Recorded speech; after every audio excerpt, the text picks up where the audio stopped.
Good evening, everyone. Good Tuesday evening. A pretty nice day. Still on the milder side in the neighborhood. It's Tuesday and the 11th, and nicer weather-wise than yesterday. We've still got sun for the most part of your outlook. Still some shower chances into your Thursday night.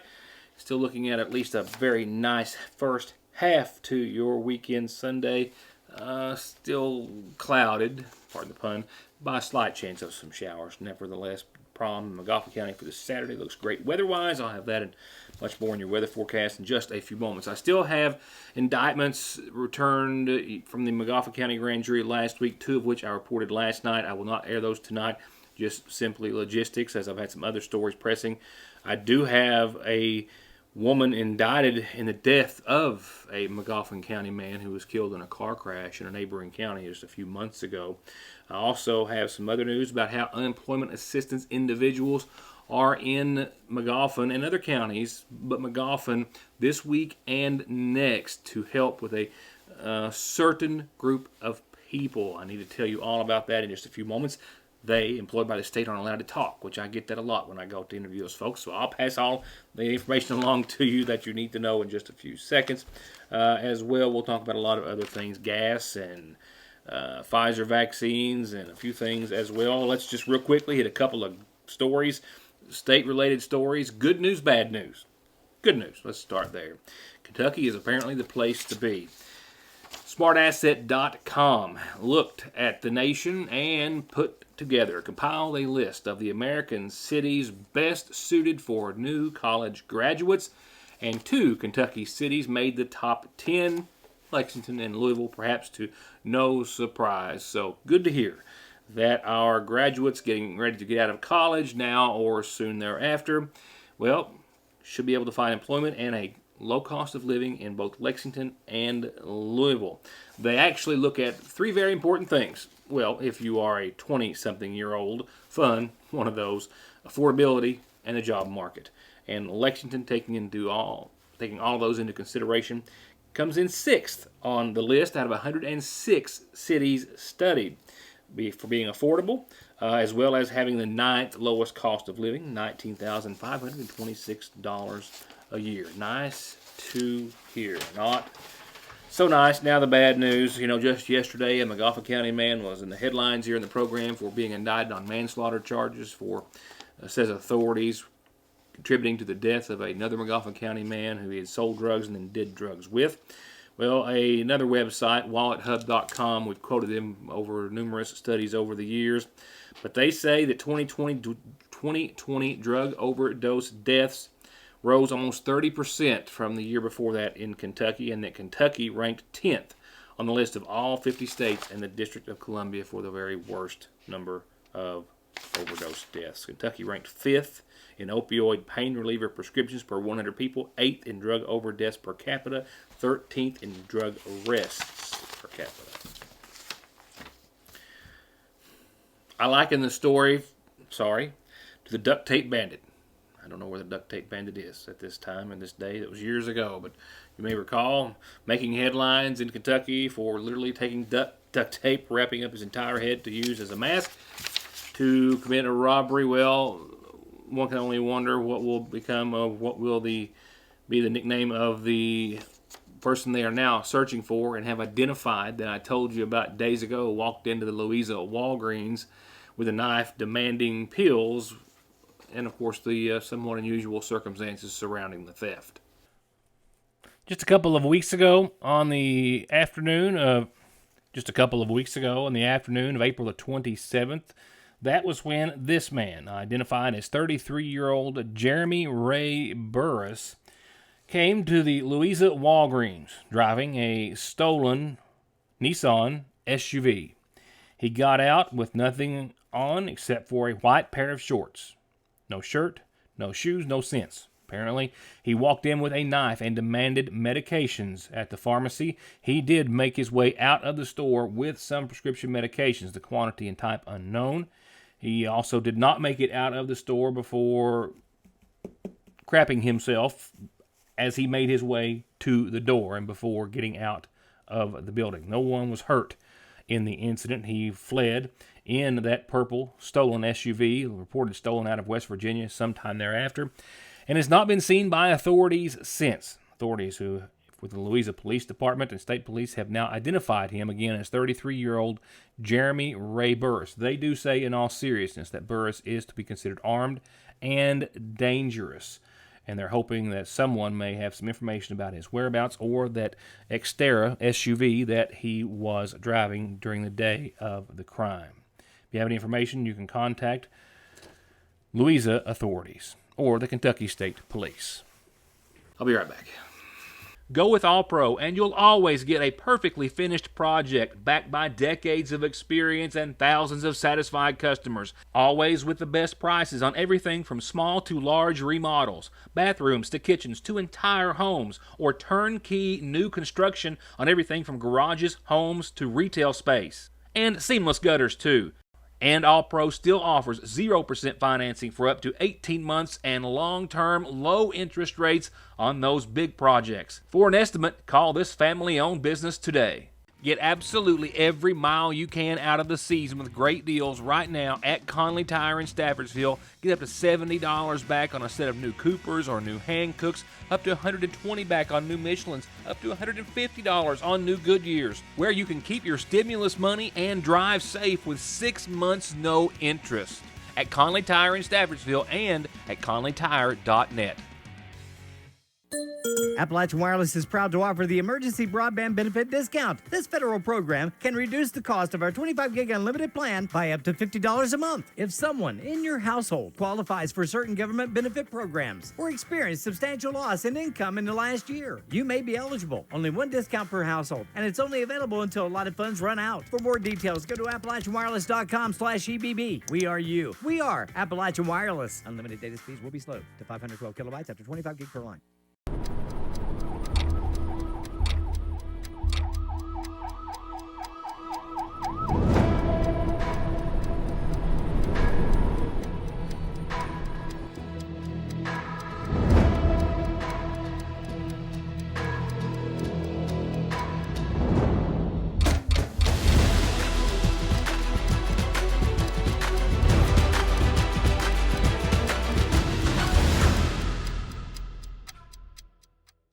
Spring is always the time for new beginnings and redecorating, or at least adding a few new favorite pieces to your home decor. And the Seasonal Shop has just finished resetting their entire home decor section with all new merchandise. It's all there. Classic favorites, new trends, and the unusual pieces that can set your decor apart from everyone else. Farmhouse, timeless blue and white pottery, natural woods, beaded accents, bohemian, bees, lemons, copper, white pottery, and equestrian. It's all there. And it's all there with local delivery, layaway, and curbside pickup. It's the only place like it, the Seasonal Shop in downtown Sayersville. Jesse Rudd and his staff at Parkway Pharmacy are proud to announce the newest member of their team, and yours, pharmacist Dustin Jones, who's actually the grandson of Janet and the late Paul Jones of Dixie in Sayersville. And his addition of over 12 years of experience in inpatient and outpatient services gives you unmatched availability and care when it comes to your health and medication. Parkway Pharmacy, where you can always talk to a pharmacist when you need one. The sitting Morgan Circuit Court grand jury handed down some 30 indictments, 30 in all, 29 people named therein. One, a West Liberty woman, formerly of Nicholasville, formerly of Sayersville, according to many arrest records that I obtained through the Big Sandy Regional Detention Center, where she's been incarcerated numerous times since 2011. The 38-year-old has been indicted on manslaughter charges in the death of a 29-year-old Sayersville man who was killed in a car crash in which she was driving the automobile involved therein this past October. We knew shortly after the accident, according to Kentucky State Police out of Post 9, that a Sayersville man died as a result of the car crash. It happened on Halloween. It was following the crash that State Police confirmed to us here at Sayersville Independent and Your News Today that 29-year-old Justin Arnott of Sayersville was killed in a 2007 Pontiac Grand Prix in which he was a passenger after the vehicle ran off the roadway, striking a 3 on Kentucky Route 203 in Morgan County. The driver of that vehicle was taken first to the ARH hospital with non-life-threatening injuries. We know of no charges before this subsequent indictment, but identified then as 37-year-old Terry Lewis of West Liberty, while Arnett was pronounced dead on the scene. The case has remained under investigation by the Kentucky State Police and Morgan County Sheriff's Department, and following toxicology reports and other evidence, which determined, says State Police, that Lewis was under the influence of alcohol or drugs at the time of the crash. The 38-year-old woman has now been indicted by the Morgan County Grand Jury on a single count of second-degree manslaughter in the death of 29-year-old Arnett. I was unable to confirm any arrest of Lewis as of airtime today. There are some unemployment individuals in Sagersville and 8 other eastern Kentucky counties this week and next week, and I found out today that no one really knew about that by and large. We're aiming to fix that tonight, and I will talk about that in just a few moments. The unemployment assistance available for those impacted by the severe storms, the flooding that we saw, particularly the worst part of in 9 Kentucky counties, including Magoffin and Johnson. That's in just a few seconds. Let's talk gas real quickly, and I'm not going to go into it in too much detail, but the panic is getting out of control and largely controlling prices and shortages, not just in the affected states, but we're starting to feel the effect here in Kentucky, even though Kentucky's not necessarily involved in the shortage. But gas stations, specifically on the southeastern coast, are being hit by panic buying. We do know, of course, about the Russia-based criminal group. No ties to any political organizations that have been confirmed as of yet, but their cyber attack on the 5,500-mile Colonial Pipeline, which carries about 100 million gallons of fuel all the way from New Jersey to Texas, actually in the other direction, every day. Well, that attack is now into at least its 5th day, I do believe. It's starting to cause legitimate shortages, but the majority of those shortages are largely due to panic buying, as folks are afraid they're not going to be able to get any gas for an unknown amount of time. Here's a diagram from EIA depicting the Colonial Pipeline. You can see it stretches pretty much along the East Coast, and as far as getting close to Kentucky, it does branch up into Tennessee, into Nashville, Knoxville. Asheville, North Carolina is seeing some effect as well. But panic buying largely in Georgia and Florida, Virginia, South Carolina, other states, some states, I think North Carolina and Georgia declaring states of emergency at this time.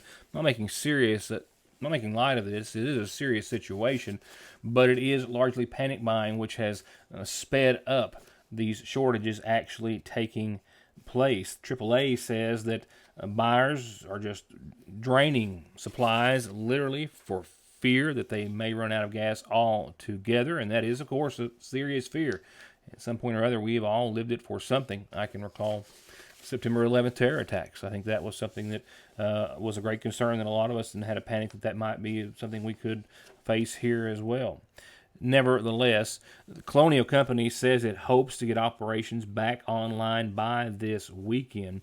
Meanwhile, about 10% of Virginia gas stations are out of gas as of today. According to Gas Buddy, about 5% in North Carolina, getting close to 5% in Florida. That's small numbers, but you also have to keep in mind that Colonial is a major supplier. About 45% of the gas along the East Coast is supplied by them. While as for the cyber attack that has resulted in Colonial just completely shutting down all of its operations except for what it can do manually, well, the FBI has identified the hackers as possibly Russian and calling themselves the Dark Side. They even have a website saying that their goal is to make money and not creating problems for society. They also say that they are apolitical and do not participate in geopolitics and you do not need to tie them with a defined government and look for their motives. They are just greedy. They do, however, they say, donate a portion of their money that they steal to charity. Again, not stretching up into Kentucky as of yet, but that doesn't mean that we don't have our own set of problems. In fact, we're seeing some of the largest spikes in the nation. While here in Kentucky, according to the AAA, we've seen gas prices spike more than most other states in the past month. Kentucky's average price of gallon has jumped 12 cents in just the past week and 13 cents in the past 4 weeks.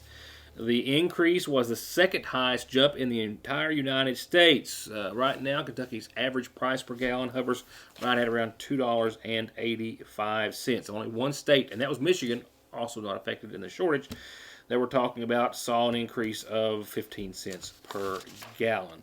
The Colonial Pipeline was only going to make prices higher, but its impact on Kentucky's prices isn't expected to be significant. So we've got our own set of issues driving gas prices and driving largely a lot of people to the pumps. I've seen and noticed and had several calls today about long lines at gas pumps here in Kentucky when right now it's not expected to be an issue. Here's tonight's community calendar brought to you by McGoffin Farm Bureau. And it begins with a quick reminder from the graduating class of the Sagersville High School of 71. They're celebrating 50 years post-graduation this June the 12th. They've got a planning meeting set for this week, this Friday, at the McGoffin County Public Library. And from your McGoffin County Extension Service, sweet potato slip orders can be made. The deadline, Monday the 17th. Call 349-3216 to get those orders placed at the Extension Service. A few quick prices I can tell you. 50 slips for $16, 100 for $25, 300 for $35, all the way up to 1,000 for $72. They've got several varieties. Beauregard, the red, Bonita, the white, Covington is also red, and a Murasaki, I believe, purple skin with a white flesh. Anywhere from 90 to 120 days of maturity. Call 349-3216. Orders have to be in by the 17th. Call me when you've got a calendar announcement. I will be the one to tell everyone about it, or a birthday or anniversary wish that you want to pass along as well. From there, obituaries brought to you by the McGoffin County Funeral Home, and services have been set for 70-year-old Hurl Wright of Paris, who passed away at his home, the son of the late Walter Wright Jr. and the late Doshi Lee Wright. He's survived by daughters Vicki Farrow, Karen Wright, Robin Harris, Dawn Morris, Toby Camacho, Joyce Cantrell, a granddaughter, Lee Dullen, and several brothers, 22 grandchildren, 28 great-grandchildren, and 3 great-great-grandchildren. Also 2 sisters as well. He's preceded in death by his wife, Gail Darlene Johnson Wright, and a son, Pokey Wright, and a daughter, Rhonda Wright. Funeral services held 1 o'clock this Wednesday from the Williams Creek Elk Fork Church. Friends can visit the church after 5 this evening and prior to tomorrow's services. 57-year-old Nanny Kay Montgomery of Sagersville passed away on Saturday, the daughter of the late Dud and Edna Jean Fletcher Gibson. She survived by her companion Charles Dunn, 5 sons, Matthew Montgomery and Jason and Christopher Montgomery and Ricky Joe Keaton and Billy Allen, 8 daughters, Edna K. Allen, Mary Keaton, Britta Shea, Flannery, Ramika Dunn, Cheyenne Dunn, Courtney Dunn, Savannah Flannery, Heather Hall, 15 grandkids and 1 grandchild. Service is to be held this Wednesday, tomorrow at 2 o'clock from the McGoffin County Funeral Home. And as I told you last evening of the passing of 80-year-old Herbert Holbrook Jr., a Falcon who passed away at his home on the course of Saturday. He is survived by his wife and son, Franklin Ray Bailey, as well as a daughter, Tammy Salyer, and 5 grandkids and 5 great-grandkids. Funeral services Thursday at 1 from the State Road Fork United Baptist Church. Services are being made right now in honor of Timothy Pooh Bear Howard, 64 of Sagersville. He passed away today at the Highlands ARH, survived by his wife Vicki, the McGoffin County Funeral Home in charge of arrangements, and 67-year-old Jimmy Booger Watkins of Sagersville passed away today as well at Pikeville Medical. Arrangements incomplete and being made at the McGoffin County Funeral Home. In recognition and honor of all of your achievements, especially your extraordinary senior year, Sagersville National Bank wants to salute the class of 2021 and assure you that wherever your next horizon leads you, we're here to help you save for your dreams with student, business, personal checking, and more. Congratulations to the graduating class of 2021 from Sagersville National Bank. Welcome to East Kentucky's premier vape and CBD shop, offering all natural tobacco alternatives and everything vape and smoke shop related. Everything you're looking for and everything you're not. Best quality, best prices, best service. Come to Appalachian Smoke Shop for all your tobacco alternatives and accessories, as well as products like CBD, kratom, and legal THC that people are telling us they're using to treat pain, anxiety, depression, difficulty sleeping, and lack of energy, as well as just for overall wellness. Make it your one stop, Appalachian Smoke Shop. Speedy's in Sayersville invites you to come by and get the very best prices on everything from Coke and Pepsi products. 2 15-packs, just $8.88. L81 by the 6-pack, $3.29, or get a full case, $12.50. $6 for 2 gallons of milk, mix or match. And they absolutely guarantee they have the cheapest tobacco around. The best prices on cigarettes by the carton and snuff by the roll, and the more you buy, the more you save. At Speedy's in Sayersville, the very best place to feed your appetite and fill your tank. Guaranteed. TracFone has brand new deals, brand new plans, and a brand new line of phones, and Fraser's Prater Drugstore has them all, like iPhone 6S's prepaid for only $114.99. We dare you to find it anywhere any cheaper. Yes, $114.99. So stay connected, stay in touch with major savings on all new TracFone plans and devices at Sayersville's Fraser's Prater Drugstore. There's no missing that this is the new McFarland and Tinker Law Office location on the Mountain Parkway in the former Farm Bureau building in Sayersville, just like there's no denying that their nearly 60 years of legal experience has won their clients millions and millions of dollars in disability, auto accident, and wrongful death cases. It's where your case matters to you and to us. McFarland and Tinker, also Griffey approved. So Governor Andy Beshear announced just a couple of days ago that federal disaster unemployment assistance is available for those who live in those 9 Kentucky counties who were hit the hardest in the severe flooding during the winter. Those people who became unemployed, or those, this is important, who are self-employed and had your work interrupted in one of those 9 counties, including ours, as a result of the severe storms, flooding, landslides, and the like from February the 27th through March the 14th, well, you are eligible to apply for disaster unemployment assistance through the Kentucky Office of Unemployment Insurance with representatives of that particular organization here in Magauffa County this week and next. This is for anyone who lost their employment essentially in Breathitt Clay, Estill Floyd, Johnson, Lee, Magauffa, Martin, and Powell counties, all disaster areas. In Magauffa County, they're at the Lloyd M. Hall Community Center this week and next. I'll give you the schedule and contact information in just a few seconds. I can tell you they were not permitted to talk on camera. I got to take their picture, but that was it. But they gave me a lot of great information. It says in order to qualify for DUA benefits, you must be in eligible counties and show that your employment or self-employment was lost or interrupted as a result of the flooding or natural disaster that was declared. And farmers and other self-employed individuals who are traditionally ineligible for unemployment insurance, well, you might qualify for this. After claimants apply for unemployment insurance benefits, you should attend the in-person session at the community center. I'll tell you how to apply online or by phone in just a few seconds. You have to do that first, and then you go to the community center. They will be there from 9 until 5 tomorrow and Thursday, and then next week, Tuesday, Wednesday, and Thursday, 9 till 5. That's Tuesday, Wednesday, and Thursday of this week and next at the Lloyd M. Hall Community Center. This is very important. This location is only for those affected by the disaster. No COVID, no other insurance claims can be discussed or helped with. They apologize, but that is their focus.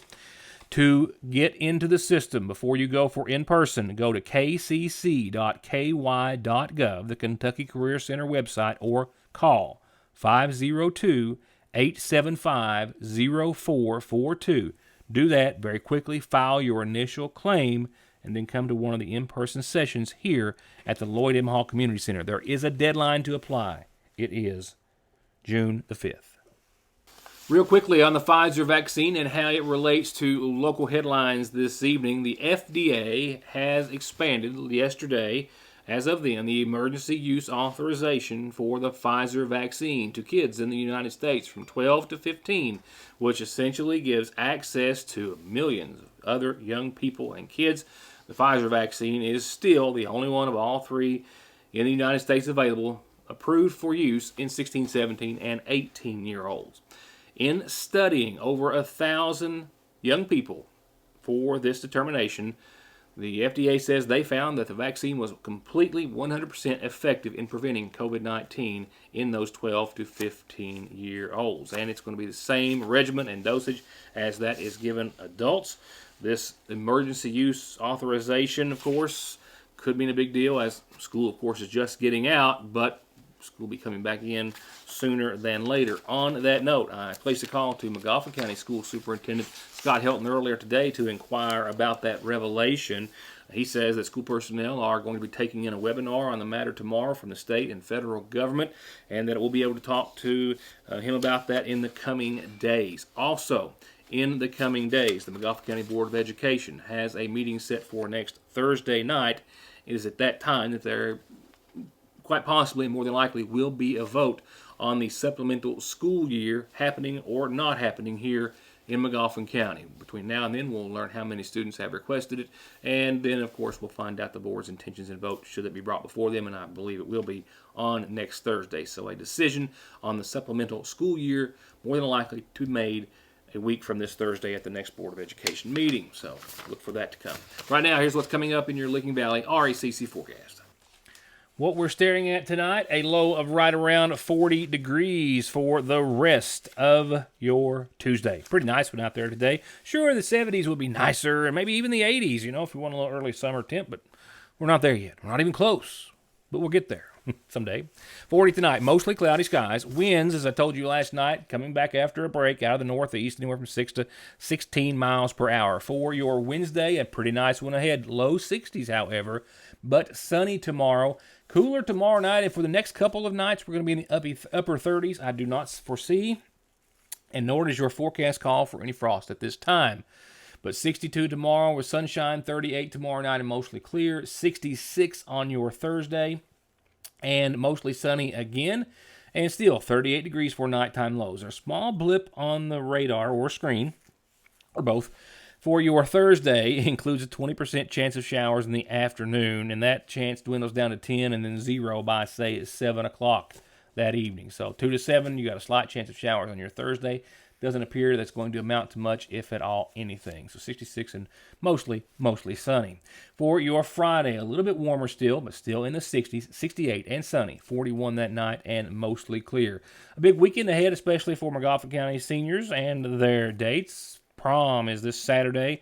I'm glad to report that cars will stay clean and you'll be able to take pictures outside all day long. Maybe a little chilly at the start of the morning, but afterwards mostly sunny and 71, 47 that night and partly cloudy. And there's the rest of your weekend and the first part of next week. In front of you, 73, partly sunny, albeit a slight chance of some showers and storms rolling in a Sunday afternoon and I think Sunday night, and then hanging around. But notice that the 70s are hanging around with them. 73 Sunday, 77 Monday, teetering back to 75 on your Tuesday. Sunshine across the board? Yeah, sure, a few shower chances here and there. I'm out of time, not out of news. McGoffin County indictments still pending and much more when I see you next time. Good night, and thank you for being a part of the show.